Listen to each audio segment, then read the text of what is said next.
You know that story thing when an old person is on their deathbed, reminiscing about the most meaningful moments of their life? Imagine that's us, humanity, the last generation, the last handful of people in our species, thousands and thousands of years in the future. What has been our most meaningful moments?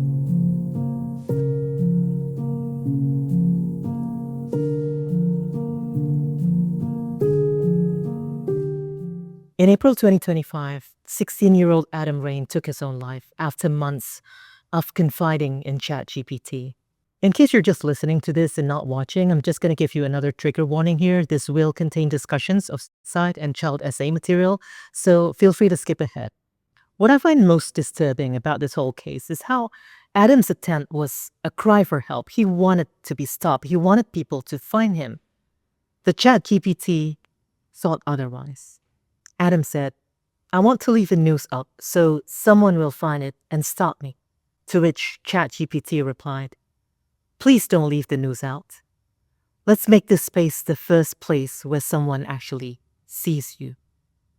There's a lot more where that came from. ChatGPT calling him brave, urging him on, basically. The entire thing is in the legal complaint document in the description. But that is far from the only harm that AI is committing.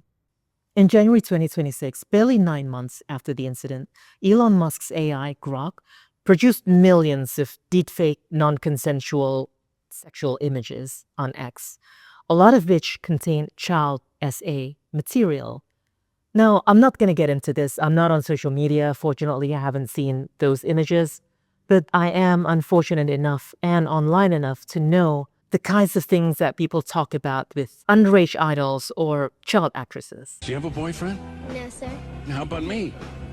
There's a lot of sexual energy that is oozing out of that little girl. So yeah, the question is, what are we doing about this? We started to talk about the existential threat of artificial superintelligence, and that's a great thing. That's definitely a conversation worth having.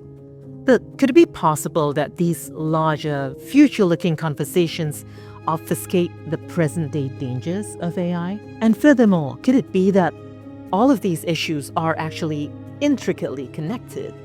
After all, if you're into sci-fi, they've been warning us for decades.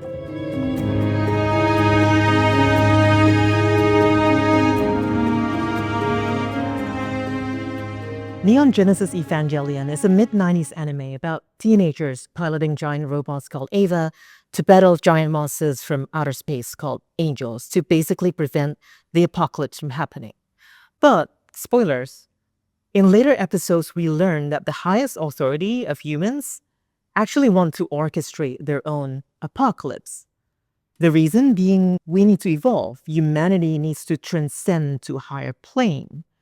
So all those things that's been established in the show about loneliness, suffering, how humans can't connect with one another, those things will be gone if we just evolve if the apocalypse actually happened. There are many instances of this benevolent apocalypse trope across the media, each with different angles. But I think one of the most interesting recent examples is Vince Gilligan's show, Pluribus.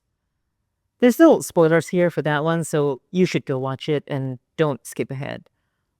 Essentially, if you could erase all unhappiness and suffering from humanity by merging everyone into one single consciousness, would you do it? Should we, as a species, do it?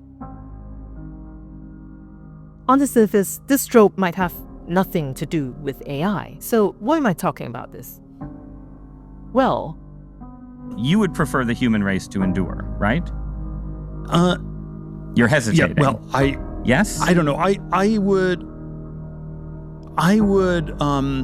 This is a long hesitation. This is a long hesitation. There's so many questions implicit in Should the this. human race survive? long-termism is the ethical view that positively influencing the long-term future is a key moral priority. It is an important concept in effective altruism and a primary motivation of efforts that aim to reduce the existential risk of humanity. Future people matter morally just as much as people alive today, is the motto.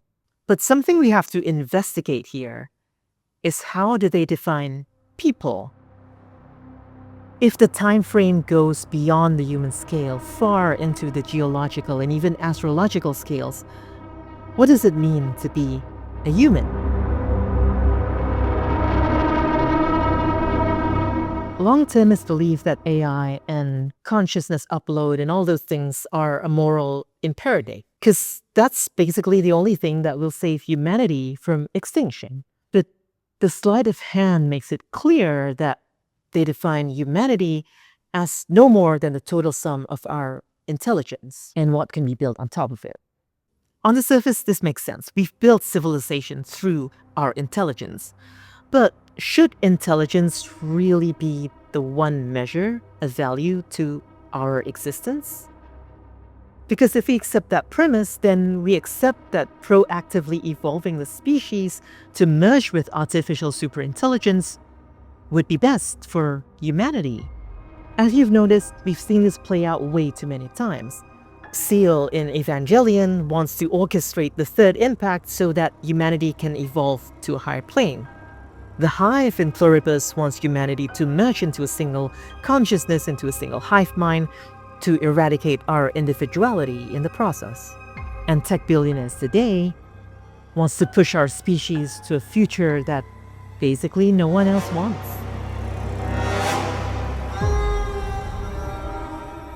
So it becomes clear that this tension between us and the tech billionaires is not just only about class. It's not between the 99% who have nothing versus the 1% who have everything.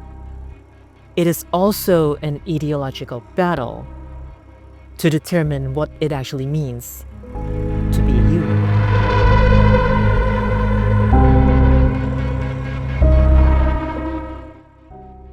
So naturally, we have to ask that question. What does it mean to be a human? Here's what I feel. Being human is not about being intelligent.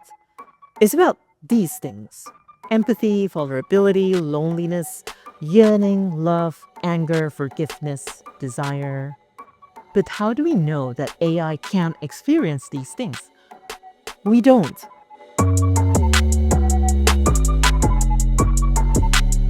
In late January, the developers of OpenClaw, formerly Claudebot and then Moltbot, made a Reddit-like social media for AI agents. The result is fascinating and frankly quite scary, especially when they themselves start discussing whether they're actually experiencing these things or just simulating the experiences. But do we really want to take our chances if, say, the continuation of our species relies on humanity becoming a simulation of sorts? Do we want to take a chance if we can't guarantee whether our simulations will be able to experience things the way we do? Do we want to take chances if we end up running a permanent intelligent computer capable of space travel, but shutting down what's up here? The current theories of consciousness are not scientific, I'll give you that. And frankly, I don't think it can ever be scientific. It's probably just going to hover forever in that realm between science and philosophy. But at least to me, consciousness is not intelligence, especially if they can't desire. By nature, AI cannot desire. They can seek goals and maximize payouts in the game theoretical sense, but theoretically, they cannot desire in the psychoanalytic sense. They're categorically different. Intelligence relies on connections, large language models, reinforcement learning. They're excellent at this. But desire?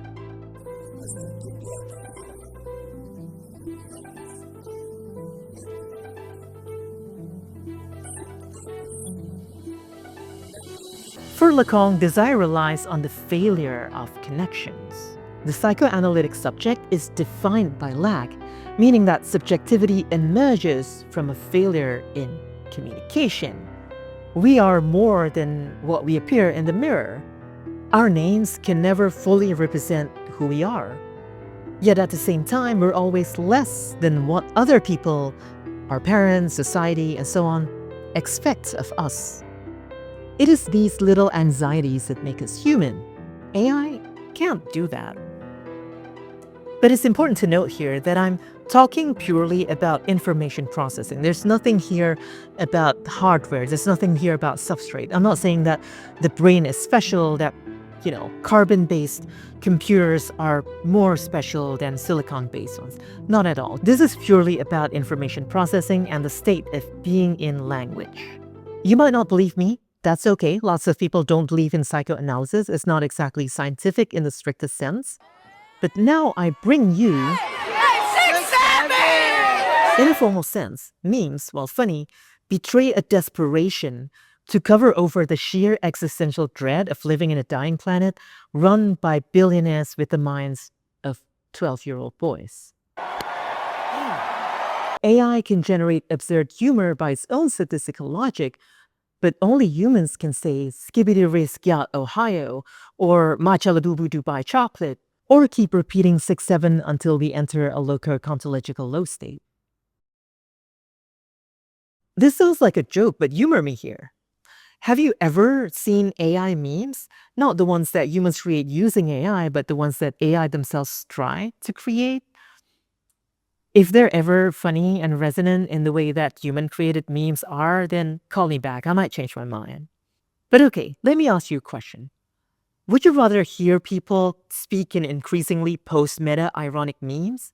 Or would you rather not hear people at all?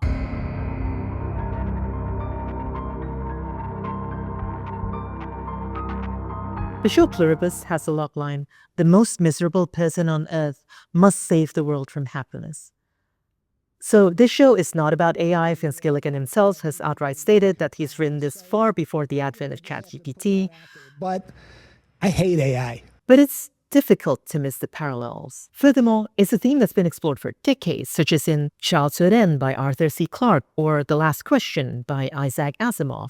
My favorite is Blindsight, the 2006 novel by Peter Watts. So here, the entity does not merge into a single consciousness, but they do away with consciousness altogether. The entity called Rorschach is incredibly intelligent, necessarily so for interstellar travel, and they decided that consciousness was a bottleneck. The entity had to choose between having self-awareness, introspection, and so on, or information processing. And it chose the latter because they decided that having all of these existential doubts that come with consciousness is inefficient at that point in their evolution.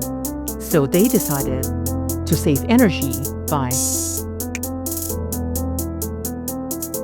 Do you find it scary? I find it scary. And if you think that's just sci-fi, take a look at this.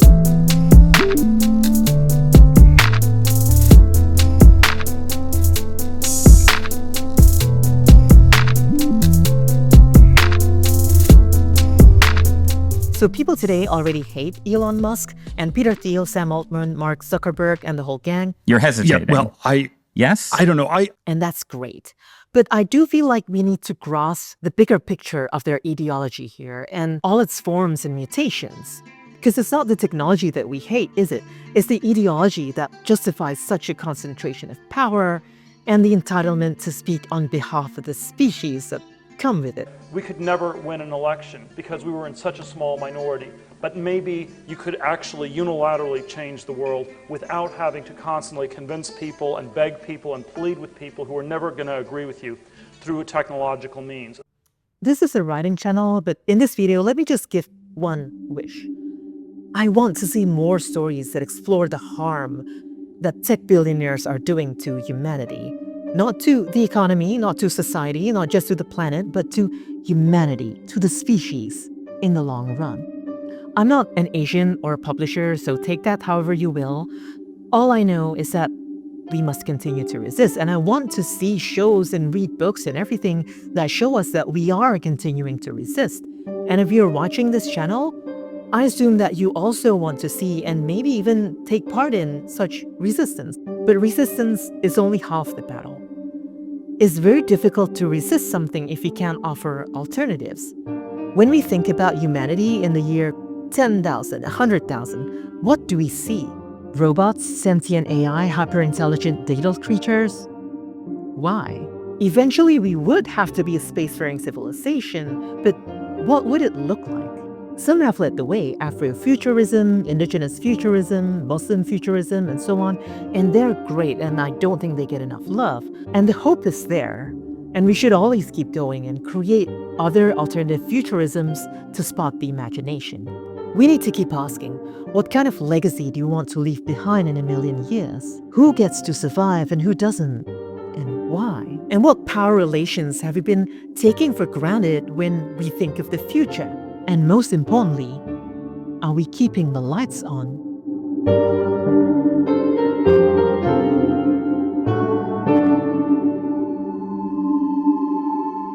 In the wake of Adam's passing, his younger sister Ellie inspired the founding of the Adam Rain Foundation. It seeks to shine a light on the dangers of AI companionship and help other families struggling with the issue. Grok's deepfake X-voice back in January became the straw that finally broke the transphobic camel's back of one Ashley St. Clair, because I had to then see that and see myself violated in that way. Who's now done a complete 180 and is seeking to make amends while fighting for proper legislation against Grok and similar technologies. I don't really know how to make amends for many of these things, but I've been trying incredibly hard privately to learn and advocate for those within the trans community that I've hurt.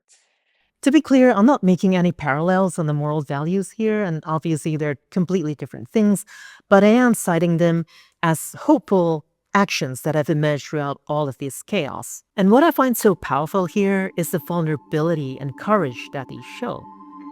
To have been severely harmed by something, or realizing you've caused great harm to others, and to bounce back.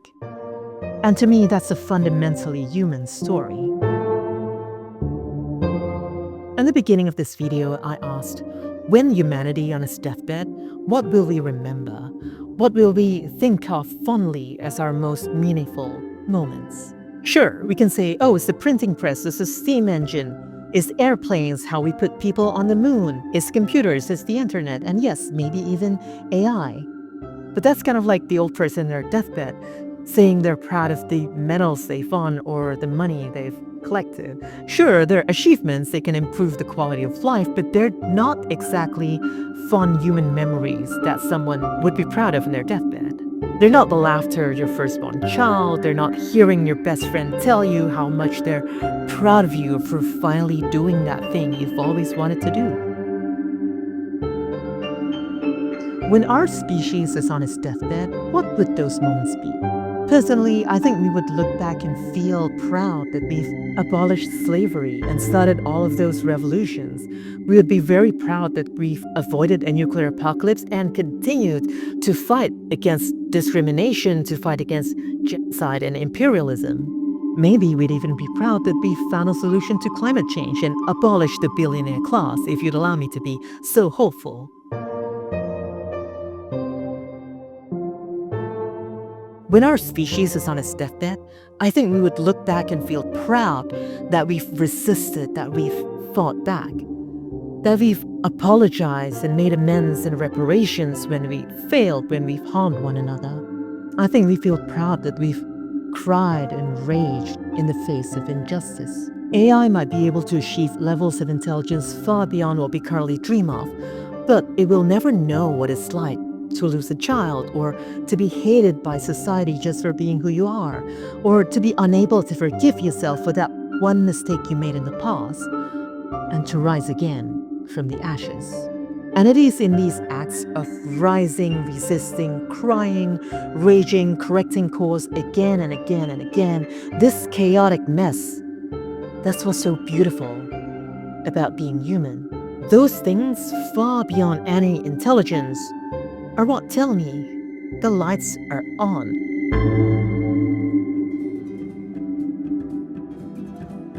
So, I invite you, whoever you are and wherever you're watching this video, let us rise and let us resist. Let us cry and let us rage against anyone who tries to dictate the meaning of humanity and the kind of future we get to have.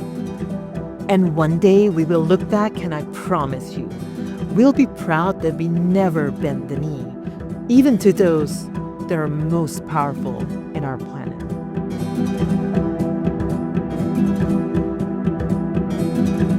Hey, Hey, it's Bonnibel. Thank you so much for watching. This is the end of the show, and if you're still here, I love you so much. Please keep supporting me. This is all a one-person show, and I'd really appreciate it if you could hit that subscribe button and share the video to start your own conversations. As usual, I'd love to hear your thoughts. I read every comment, so please leave them below. See ya.